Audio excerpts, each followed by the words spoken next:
Hey, what's up, guys? Kayak Mike here. We're doing a general information video for the Hoover Lane Series 2025. We do have a rule update. Let's go over the schedule really quick. We will tell you how many events score, which events don't score, and then we'll go into the nitty gritty of the two.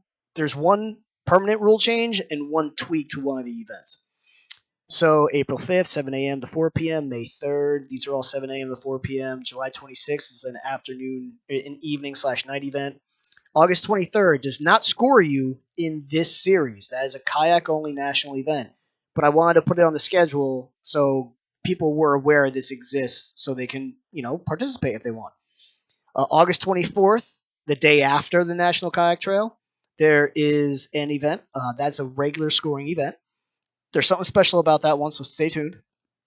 September 14th is scoring. October 26th is scoring. Your best 5 of 7 events, 1, 2, 3, 4, 5, 6, 7.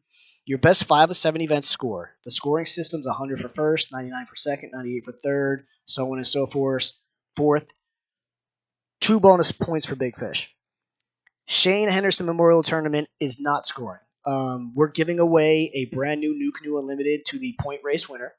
And the reason I don't want the Shane Henderson Memorial Tournament scoring is because I really want the focus that day just to be on Shane. I don't want any narrative building, that there's a kayak on the line, etc. I really want that tournament just to be dedicated to everything just dedicated to Shane. So our point race will be done before that tournament starts, but we will still have a length event alongside that tournament. Now to the rule change. And I just want to preface this with no one complained about the anglers last year. No one accused anyone of cheating. I actually didn't really want to change this rule, but for the growth of the scene in general, I feel like I have to also to be consistent with other scenes. If you're in a boat, you're allowed to fish this in a boat. You have to pick and choose. You cannot do length and weight. You can only do one or the other because we have enough competitors at these tournaments to be able to pick and choose one or the other. If you are going to do length in a boat, you are a 3-rod max now, period. And you're only allowed to have one registered angler in the boat. You can have 2, 3 people in the boat, 4 people in the boat. That's fine. You can have a net man. You still have the advantage of having other people. But we are now 3 rods per watercraft, period. It used to be 3 rods per registered angler. It didn't matter if you had 2 people in a boat. They could fish against each other with their own 3 rods.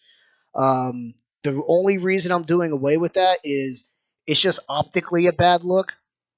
And it's not that people complained about it last year. It's just every off season I get complaints. How do you know they're not cheating? How do you know they're not cheating? Well, we actually have a great group of guys. I know a few people who fished the whole season essentially in the same boat, 1-versus-1 against each other. And there were times that they could have won and or cashed if they combined their fish, and they didn't. So they were clearly not cheating. Um, but I understand the optics. I get it. So we're going down to 3 rods per boat, no matter what. And also, those guys who fished last year, who followed the rules, like no one complained about you. I want you to know, no one complained about you specifically. There wasn't a single complaint. I have to be consistent with the other tournaments, with the other scenes, and what people think is fair. The only exception to this rule is we're going to have fun on August 24th. On August 24th, the length division is open to anybody. So if you're in the weight division on August 24th, you can also jump in the length division August 24th, and we're not holding you to any special rules. It's no holds bar. The weight You're going to be held to your weight division rules. We're going to be held to Ohio state laws, and it's no holds bar. So if you're in the weight division and you want to come fish 6 rods in the weight division, that's fine. If you want to double dip and get into the length division, that's fine. I have thousands of data points, guys, and all those data points don't show that 6 rods is actually more advantageous than 3 in Ohio. I'm not saying this is going to prove my point. That's not what I'm saying. Anything can happen on one given day, but I really don't think it's that big of an advantage to have 6 rounds over 3. And I think it's going to be a lot of fun because we have a pretty tight family in this series, and there's a lot of guys I know in the boat world. Like we do a lot of side bets for fun. I think we're going to have a lot of fun banter and fun trash talk in this event. Also, conveniently, it is the day after the National Trail. So if anyone on the King Cat National Trail wants to stay a day, there's another tournament that they can fish that potentially has another really high payout.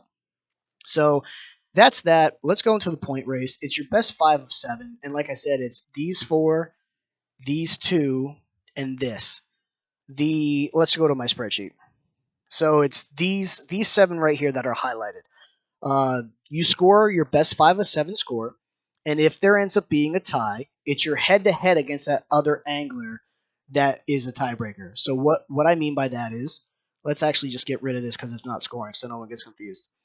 I've used this example 7 times today. I'm getting so sick of it. Let's say I'm in first, and Amanda Johnson's also tied for first. Let's say Amanda Johnson fished these first 5 events. Let's say I fished these last 5 events. Our tiebreaker is going to be our scores added up amongst these 3 events because those are the 3 events that we went head to head. If I'm tied with someone in a tournament series that is X of Y events, I want the tiebreaker to be based off of who did better against who in tournaments we faced off against each other. I don't want some random rule giving somebody the tiebreaker. I'd much rather the head to head be the tiebreaker. And then if you're still tied after the tiebreaker, then we'll start going who had more first places, who had more big fishes, who had overall better score, like overall, higher average finish, that kind of stuff. Also, if you end up winning the point race and you end up not wanting the new Canoe Unlimited, we're going to ask that you keep it in house and sell it to the next person in the points. This is actually really helpful and it's kind of unique the way we're doing it. Most of the times in most series, if they're putting up a kayak or a boat, you go pick up the boat after you win it, you take it home, and then you're responsible for selling it and you're responsible for all the paperwork. It's a big hassle. It's really annoying. We're going to take that out of your hands, but all we're asking is you go down the list and offer every competitor in the point race going down the kayak for like $1,000. A new Canoe Unlimited's like $1,700 or $1,600. I would like you to offer it to them for about $1,000 because you can get a used one for a pretty good used one for about $1,000, $1,200 on the interweb. So if you win the point race, we are going to ask if you don't want or don't plan on using the new Canoe Unlimited, please make the first offer to someone in the points race. If they don't want it, make the next offer to third place. If they don't want it, go down the list. And the beauty about this is when you come to an agreement with someone in one of those, they pay you. And then once you show us the proof they paid you, we then tell them to go pick it up from Raccoon Creek Outfitters. You don't have to physically go get the kayak and you don't have to physically hold it and store it and sell it. You don't have to hold on to the kayak at all until you have it sold. And then once you have it sold and the person buys it off of you, then they can go get it from Raccoon Creek Outfitters. And yeah, that's all we have to say. Any questions? Hit me up. Kayak Mike out of here.